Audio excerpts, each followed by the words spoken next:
Salt உப்புன்னு பக்கத்துல இருக்கிற கோல மாவை வாரி சோத்துல போட்டுக்கிறா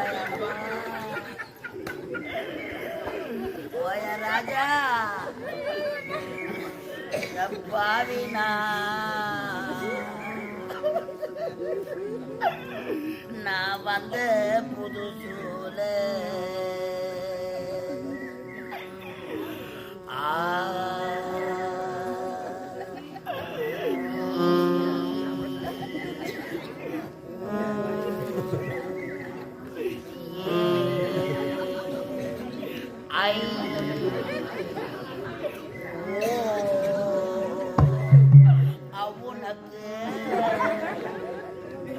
நானும் இந்த பாவி இந்த கம்பெனிக்கு வந்து 8 வருஷம் ஆகுதுமா.